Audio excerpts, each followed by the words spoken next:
반갑습니다. 새만금TV입니다.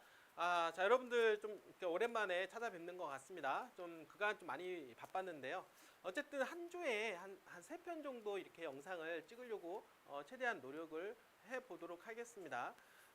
여러분들, 뭐 지난주에 빅 이벤트가 있었습니다. 여러분들 아시겠지만, 토요일 날 대통령 탄핵소추안이 가결됐다라고 하는 이야기가 나왔는데요. 참 어떻게 보면은 좀 좋지는 않은 것 같습니다. 우리나라 대통령이 이렇게 자꾸 이제 탄핵되어서 어떤 국정이 이렇게 마비가 되는 이런 상황으로 가는 것이 너무나 안타깝긴 한데요. 어떤 시대의 흐름이라고 저는 생각을 하게 됩니다. 이런 부분들도 빨리 해소가 돼서 어떻습니까? 다시 정상적인 국가, 대한민국으로 우뚝 섰으면 좋겠다라는 생각을 해보도록 하겠습니다. 최근에 여러분들 이렇게 대통령 어떻습니까? 탄핵 이야기가 나오면서 대선 관련된 주식들이 많이 지금 폭등을 하고 있는데요. 특히나 더불어민주당의 이재명 관련된 그런 주식들이 현재 폭등을 하고 있습니다. 자, 여러분들 새만금하고는 이런 정치적인 요소가 상당히 관련이 있다라고 볼 수가 있겠는데요. 지난 이제 문재인 대통령 때 여러분들 아시겠지만은 새만금 주변 부동산이 상당히 좋았습니다. 그래서 토지 땅값이 엄청나게 이제 폭등했다라고 볼 수가 있겠는데, 자, 그러나 윤석열 정부 들어오면서 실질적인 어떻습니까? 투자는 많이 받았지만은 많이 이제 소외를 받았다. 그러니까 지가가 많이 어떻습니까? 조정을 받는 그런 구간을 맞이했다라고 볼 수가 있겠습니다. 자, 그런데 최근 들어서 탄핵 이야기가 나오면서 이재명 어떻습니까? 이재명 대통령 당선 가능성이 높은 그 어떤 정치인들이 출연하면서 어떻습니까? 새만금이 다시 부각될 수 있는 가능성도 지금 나타나고 있다라고 볼 수가 있겠는데요. 대외적인 환경이 좀 많이 좋아지고 있는 것 같습니다. 내년에 금리 인하에 대한 이야기가 나오고 있고요. 그리고 더불어민주당 쪽에서 만약에 집권이 된다라고 했을 경우에 새만금에 대한 기대감이 높아질 수가 있는 그런 환경이 조성이 되고 있다라고 하는 부분들, 여러 가지가 하나씩 새만금으로 어떻습니까? 긍정적인 어떤 효과가, 긍정적인 뉴스가 나올 것 같다라는 생각이 자꾸 드는데요. 어쨌든 뭐 돌고 도는 것 같습니다. 안 좋아졌다가 다시 좋아지고 이런 현상들이 나타나고 있는데, 그러나 새만금은 결국에는 대한민국의 미래가 될 것이고 결국에는 부동산에 대한 우상향을 그릴 수밖에 없다라고 말씀을 드려보도록 하겠습니다. 다만 어떤 정치적인 부분들이 좀 강한 요소를 가지고 있는 것이 새만금이라고 볼 수가 있겠는데요. 다시 한번 호기가 찾아올 수 있을지 한번 지켜보도록 하겠습니다. 자, 오늘 또 여러분들 새만금에 어떤 투자 기업이 있다라는 이야기 말씀을 좀 드려보려고 하는데요.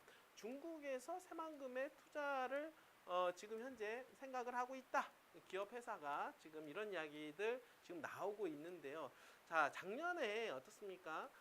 지금 새만금에 어마어마한 투자가 이루어졌죠. 윤석열 정부 들어서 한 10조 원 이상 투자가 진행이 되고 있는 가운데 중국에서도 최근 들어서 어떻습니까? 투자를 적극적으로 고려한다는 이야기가 자꾸 나오고 있는데요. 사실 이게 어떻습니까? 정치적으로 보면 더불어민주당이 향후에 집권한다라고 하면 더욱더 가속화될 가능성도 사실 높다라고 볼 수가 있겠습니다. 자, 오늘은 여러분들 자, 중국 회사가 투자를 하려고 지금 생각하고 있다라는 이야기 한번 해보도록 하겠는데요.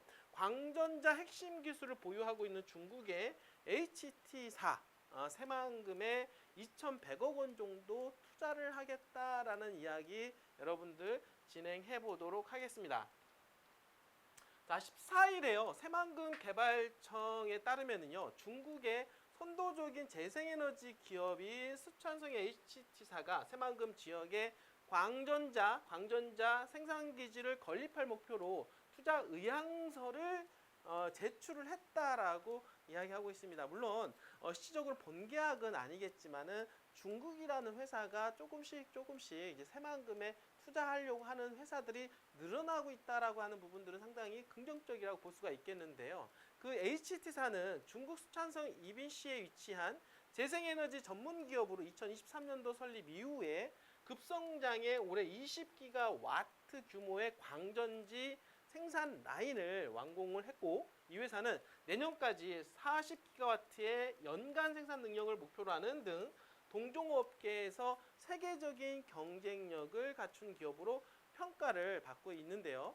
투자 의향서에 따르면은요, HT사는 2025년 7월부터 새만금 산업단지 내에 13만 2천 평방미터 부지에 약 1억 5천만 달러 우리 돈으로 2,100억 원 정도 투자를 한다고 하는데요. 최첨단 재생에너지 생산 시설을 건설할 계획이라고 합니다.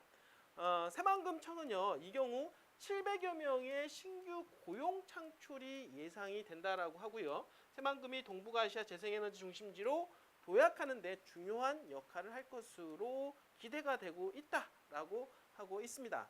자, HT사 관계자는요, 새만금은 첨단 산업 인프라와 국제적 협력 가능성을 갖춘 최적의 투자지라며 이번 투자를 통해서 한중 양국의 재생에너지 협력을 강화하고 경제 발전에 이바지할 것이라고 말을 했는데요.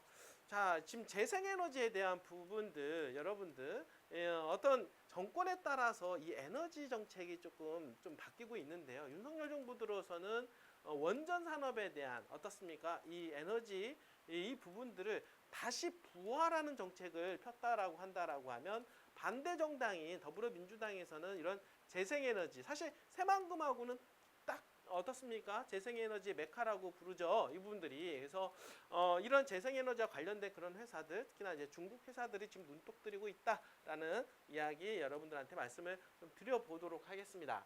자, 조홍남 새만금 개발청 차장은요. HT사의 투자 의향서 제출은 새만금이 재생에너지와 첨단 제조업 분야에서 이상적인 투자처로 주목받고 있다라고 하는 증거라고 말을 했고 행정적 정책적 지원을 통해 해당 프로젝트가 원활히 추진될 수 있도록 최선을 다하겠다라고 이야기하고 있습니다. 자, 여러분들 어떻습니까? 이제 재생에너지에 관련된 재생에너지의 메카라고 하는 이러한 새만금에 중국 기업이 지금 투자하려고 준비하고 있다라고 하는 이야기 여러분들한테 말씀을 드렸는데요. 지금 우리나라가 전국이 지금 어떻습니까? 급변하고 있다라고 볼 수가 있겠습니다. 만약에 이번에 대통령 탄핵안이 어떻습니까? 지금 헌법재판소에서 최종 결정이 앞으로 2개월에서 3개월 안에 나오게 될 텐데요. 만약에 탄핵이 된다라고 하면은 어떻습니까? 더불어민주당 쪽에서 어떻습니까? 집권 여당으로 집권 정당으로 탈바꿈이 될 가능성이 상당히 높고 만약에 그렇게 된다라고 했을 때는 새만금은 더욱더 어떻습니까? 탄력을 받을 가능성이 높아진다라고 말씀을 좀 드려보도록 하겠습니다. 자, 오늘도 이렇게 끝까지 시청해주신 여러분들 진심으로 감사드립니다.